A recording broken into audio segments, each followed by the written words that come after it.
Vous êtes en compagnie de Radio Taïwan International et tout de suite, Jean-Yves Heurtebise vous présente son émission Géopolitique en Asie.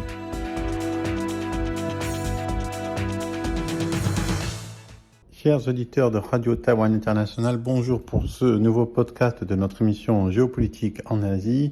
Nous allons reprendre et conclure le dernier podcast qui traitait donc des exercices militaires chinois autour de l'archipel Formosan, la République de Chine, Taïwan.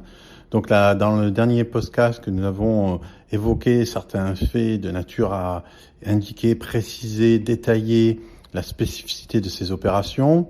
On a montré comment cette opération d'encerclement militaire de Taïwan, qui vise à la fois à simuler un blocus et en même temps à préparer une mise en place d'une forme d'intervention militaire, et a été en fait annualisée depuis peu. C'est-à-dire qu'en 2022-2023, c'était en réponse à des visites ou des rencontres entre des responsables américains de haut niveau et la présidence de la République de Chine ou Taïwan.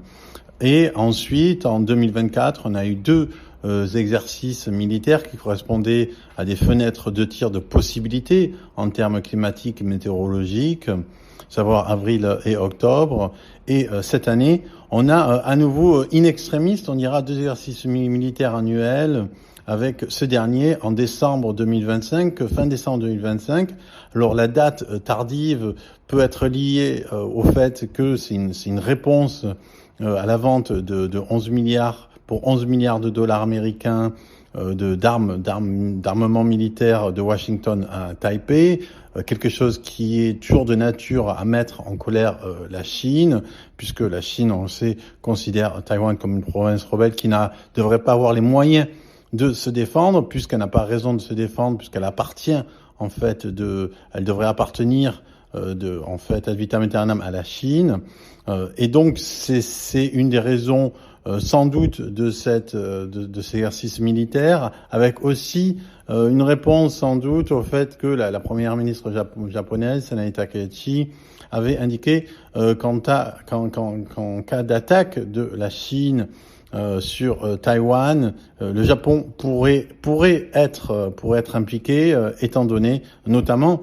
la présence d'une base militaire américaine, Okinawa, à mi-distance entre le Japon et Taïwan, et que si la Chine devait effectivement propager un tel blocus, qui d'ailleurs bloquerait les voies d'accès au détroit de Taïwan, qui est un des détroits en fait fondamental pour la circulation des marchandises à l'échelle mondiale.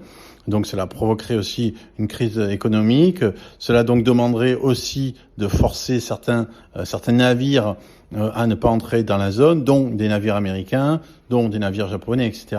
Donc effectivement, en cas de blocus, la situation pourrait rapidement spiraler et inclure aussi bien les États-Unis que donc le Japon, puisque en fonction d'un traité mutuel, si les États-Unis sont impliqués et inversement, si le Japon est impliqué dans cette zone-là, il peut y avoir la nécessité juridique pour l'autre d'intervenir également. Donc ça, c'est ce que nous avons évoqué dans le dernier podcast. Dans ce podcast, on va revenir plutôt sur les conséquences et les réactions. Alors la première chose qu'on peut noter sur ce plan-là, c'est que cet exercice militaire, qui était pourtant extrêmement intense, extrêmement on va dire intense en termes de nombre, en termes de quantité, en termes de distribution géographique, ils n'ont pas suscité la même réaction, la même attention des médias internationaux. C'est sans commune mesure avec ce qui s'était passé lors du premier de ces exercices militaires qui sont vraiment à échelle régionale et à munitions réelles aussi, il faut le souligner. Donc avec la venue de Nancy Pelosi en 2022, là c'était une réaction mondiale, une attention de l'opinion publique extrêmement forte. Donc, par exemple, je me rappelle avoir été à ce moment-là interviewé, sollicité par 3 ou 4, 5 radios en même temps, françaises en même temps.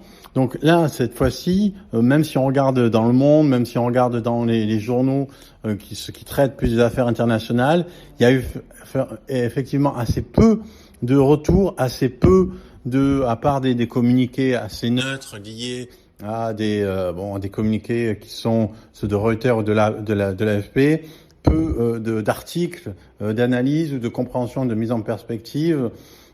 Et donc, il y a une attention internationale qui est moindre, et ça, c'est un peu un problème. C'est-à-dire qu'on a l'impression qu'il y a une forme d'habituation, et ça, c'est déjà le signe d'un succès pour la Chine, une forme d'habituation à ces exercices militaires, à cette emprise chinoise sur Taipei, et cette habituation, évidemment, elle n'est pas de nature on va dire, à limiter ou à ralentir la volonté chinoise de continuer ce type d'exercice et à faire comme si le détroit de Taïwan et les eaux environnantes, qui sont des eaux internationales, étaient en fait purement et simplement des eaux chinoises. Donc ça, c'est la première chose qu'on dénote. La deuxième chose, c'est que le gouvernement taïwanais, quand il a remercié, en fait, il a publié sur son site un ensemble de drapeaux de manifestant les nations qui avaient exprimé leurs soucis, leurs difficultés, leurs problèmes, ou voire leur condamnation de ces exercices militaires.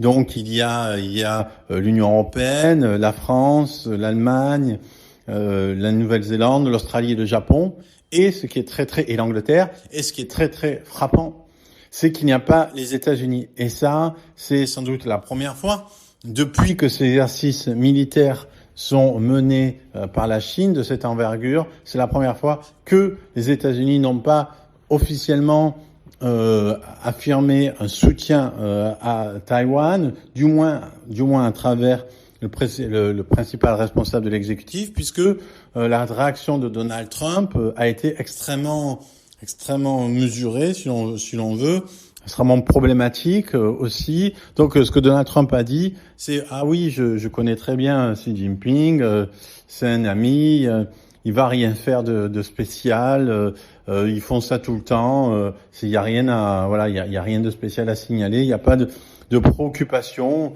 ils font juste des exercices militaires, nous on en fait aussi, tout le monde a le droit d'en faire, c'est pas un problème. Donc ici on voit qu'il y a une forme à la fois une volonté de minimiser ces exercices militaires, une volonté aussi, en fait, de ne pas affronter, de ne pas se mettre en confrontation directe avec Pékin, et d'être donc dans une posture, en fait, plutôt attentive, plutôt d'observateur, et en fait, l'idée que finalement, la Chine peut avoir son droit d'opérer dans ce qui est un peu sa zone. Alors là, on arrive à un thème qui est un thème aujourd'hui qui revient en ce moment de façon assez récurrente. On l'évoquera dans le prochain podcast aussi, le terme des zones d'influence. Donc dans le prochain podcast, on parlera donc de quelles sont les influences possibles de la prise, de la capture par les forces spéciales américaines du président vénézuélien, enfin du président illégitime vénézuélien, puisque selon la plupart des organismes indépendants, c'est bien son opposant qui aurait été élu avec 67% des voix en 2024. Donc la capture du chef d'État de facto, donc et sans doute pas de juré du Venezuela. Et donc cet événement-là, quelles sont ses conséquences et ses causes, ses implications pour la région Asie, ça on en parlera dans le prochain podcast. Mais ce dont on peut déjà parler à travers ces exercices-là et à travers la réaction extrêmement timide des États-Unis, c'est la possibilité qu'on se dirige vers une stratégie des zones d'influence. Et c'est quelque chose qui est beaucoup discuté en ce moment. Il faut vraiment essayer d'analyser ça de façon un peu on va dire, attentive, sans tomber dans le slogan. Donc l'idée, c'est qu'en fait, il y aurait comme une sorte de partage du monde entre Xi Jinping, Poutine et Donald Trump, trois personnalités à tendance dictatoriale qui viseraient l'hégémonie sur leur région et qui donc s'entendraient tacitement pour laisser la domination d'une région du monde à l'autre. Donc les États-Unis n'interviennent pas en Ukraine parce que ça fait partie de la partie de l'Eurasie qui est dévolue à la Russie. Donc si les États-Unis ne donnent pas de soutien à l'Ukraine contre la Russie, c'est parce qu'elles attendent que la Russie aussi ne soutienne pas les régimes socialistes en Amérique latine. Et donc, je te laisse l'Ukraine et tu me laisses le Venezuela et la Colombie et le Nicaragua, etc. Donc, et donc pour Taïwan, l'idée serait que finalement les États-Unis auraient accepté que Taïwan fasse partie de la zone d'influence chinoise, et Taïwan et le Japon, et l'Inde et l'Australie et la Nouvelle-Zélande, hein, si on veut aller jusque là, et la Corée du Sud, etc. Donc ça, c'est un peu le discours qui peut être lié à cette réaction extrêmement timorée de Donald Trump.